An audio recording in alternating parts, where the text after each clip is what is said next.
देश के अलग अलग राज्यों में अभी जितनी मौत कोरोना से हो रही है, उसमें एक बड़ा हिस्सा महामारी से लड़ने में नाकामयाब सरकारी प्रबंधन, सरकारी अस्पतालों की फेल व्यवस्था और कोरोना से बचाव में मृत सरकारी इच्छा शक्ति के कारण है। ऐसे में आम लोगों के प्राण कोरोना तब छीन ले रहा है जब उन जिंदगियों को बचाने वाले वेंटिलेटर कमरों में बंद पड़े हैं, धूल खा रहे हैं। देश के 5 राज्यों की पड़ताल आपके लिए हमने की है।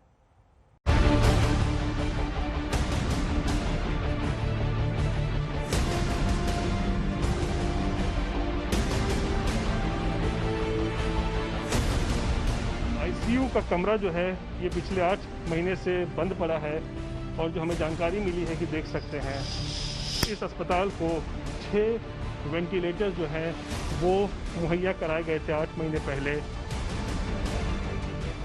बिहार में इस वक्त कोरोना काल के समय अस्पतालों की जहां पर लोग बेड के लिए, ऑक्सीजन के लिए, वेंटिलेटर्स के लिए तरस रहे हैं, वहां वेंटिलेटर्स इस तरीके से लगता है फेंके हुए हैं। कोई हमारे पास लैब टेक्नीशियन नहीं है, एनेस्थीसिस्ट भी हमारे एक्सपर्ट नहीं है, हमारे यहाँ एचआर की कमी है।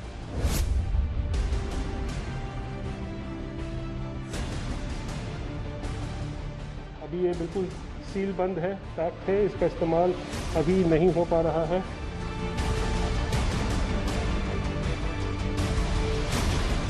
स्टाफ की कमी है, डॉक्टर की कमी है, जो कि उसको चलाएंगे, इसलिए वो भी नहीं चलेगा। मरीजों की जिंदगी में सांसों की उम्मीदों पर ताला बंद करने वाली वजहों को आपके सामने लाने पहुंचा है आज तक। आम आदमी को कोरोना के कारण अपने शहर में इलाज के लिए दर दर भटकाने वाले पर्दों को आज खोलने जा रहा है आज तक।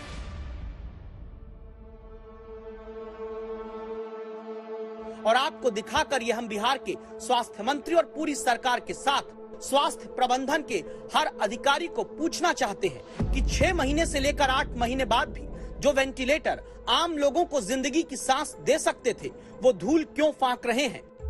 क्यों वेंटिलेटर 8-8 महीने बाद भी पॉलीथीन सजाकर जस के तस पड़े हैं?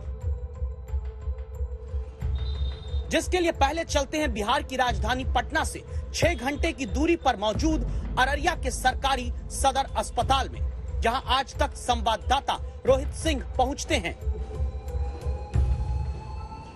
तो सरकारी अस्पताल के 76 नंबर कमरे में बंद ताला चौंकाता है। रोहित सिंह कर्मचारी को बुलवाकर इस कमरे को खुलवाते हैं तो सरकारी अस्पतालों में इलाज के नाम पर क्रूरता की कहानी सामने आती है। बहुत ध्यान से इस कमरे से आई रिपोर्ट को देखिएगा, क्योंकि 1, 2, 3, ये 4, ये 5वां और ये 6ठा, जी हां, जो 6 वेंटिलेटर कोरोना के सबसे बड़े संकट काल में जिंदगी आम गरीब आदमी को दे सकते थे, वो वेंटिलेटर क्या इस्तेमाल हुए होंगे?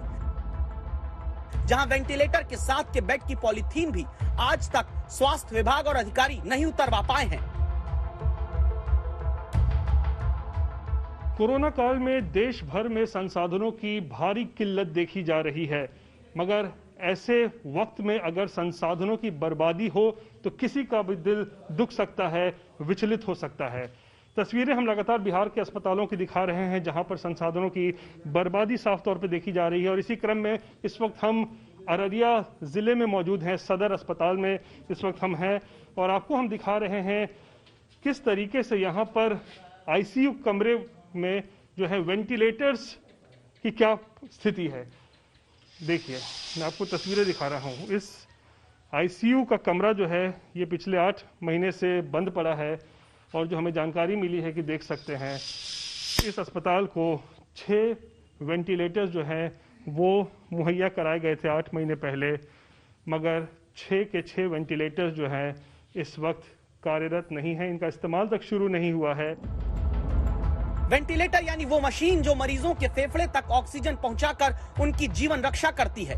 वो मशीन जो पीएम केयर्स फंड यानी prime ministers citizen assistance and relief in emergency situation fund के तहत पहुंचाई गई।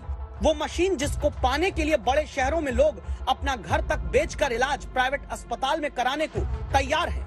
वही लाइफ सेविंग मशीन महीनों से आकर अररिया के सरकारी अस्पताल में धूल फांक रही है।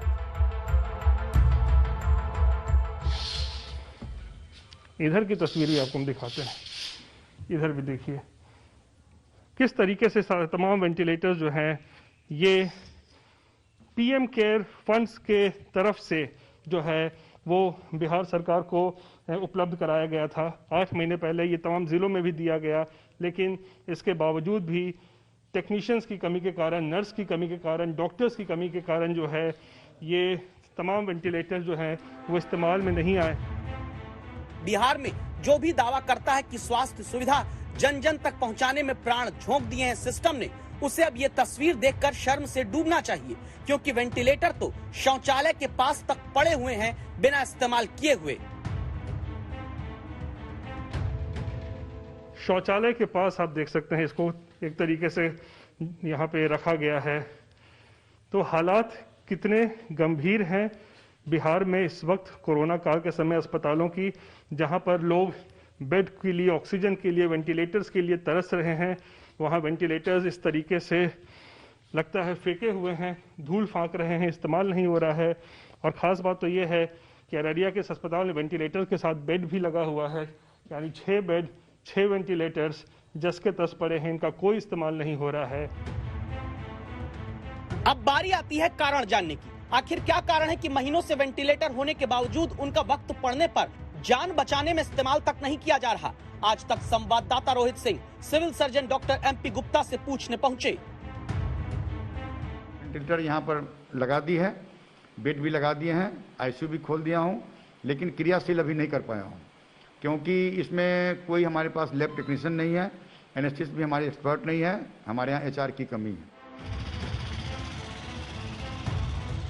पता चला कि जब बीमारी मौत बांटने लगी है, तब अररिया के सरकारी अस्पताल का प्रबंधन इन महीनों से कोने में पड़े हुए वेंटिलेटर को चलाने वाले डॉक्टर और एक्सपर्ट को नियुक्ति करने के लिए नौकरी का विज्ञापन ही अभी दे रहा है, और आम आदमी अपनी जिंदगी के लिए तड़पने को छोड़ दिया गया।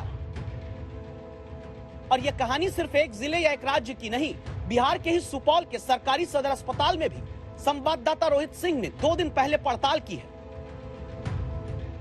बाहर से शीशे की तरह चमचमाती इमारत देखकर चौंकिएगा नहीं, क्योंकि उन सरकारी दावों को आईना दिखाने वाला है यह अस्पताल, जो दावा करते हैं कि बिहार में सब कुछ कंट्रोल है।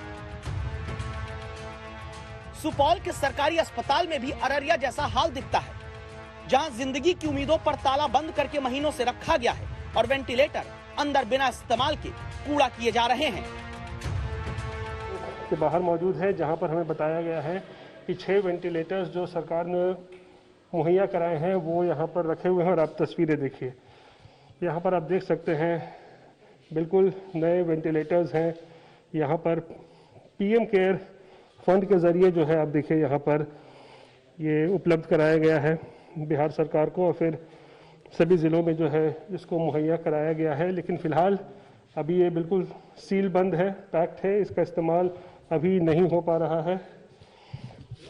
ये बहुत बड़ी लापरवाही है। आखिर किस तरीके से बिहार सरकार का स्वास्थ्य विभाग काम कर रहा है कि कोरोना के मरीजों का इलाज चल रहा है सदर अस्पताल में, वेंटिलेटर की ज़रूरत कभी भी पड़ सकती है। ऐसे में आप देखिए ये वेंटिलेटर्स जो है यूं ही यहाँ पर पड़े हुए हैं। बताया जा रहा है चलाने के लिए टेक्नीशियन नहीं है, उसकी बहाली के लिए टेंडर निकाला गया है, उसके लिए एक प्रक्रिया चल रही है। गैस पाइपलाइन जो है यानी कि ऑक्सीजन पाइपलाइन भी नहीं बिछा हुआ है।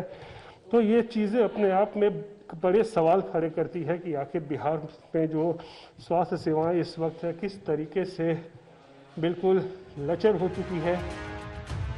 बहुत ध्यान से देखिएगा इन तस्वीरों को, क्योंकि ये आपकी जिंदगी के साथ हो रहे सरकारी विश्वासघात की कहानी है, जहां वेंटिलेटर महीनों से पड़े हैं और उनकी पॉलीथीन तक नहीं उतारी गई, और जिन बेड पर मरीज को इलाज मिलना था वो बेड भी वेंटिलेटर के साथ धूल से सने हुए। और पूछो कि क्यों पीएम केयर फंड से आए हुए वेंटिलेटर को आज तक सरकारी अस्पताल में आम आदमी की जिंदगी के लिए इस्तेमाल नहीं किया जा रहा, तो जवाब पूरी व्यवस्था के फेल होने की गवाही देता है। अभी इसमें कमी है, कुछ जो है स्टाफ की कमी है, डॉक्टर की कमी है, जो कि उसको चलाएंगे, इसलिए वो भी नहीं चालू होगा। टेक्नीशियंस हैं आपके पास?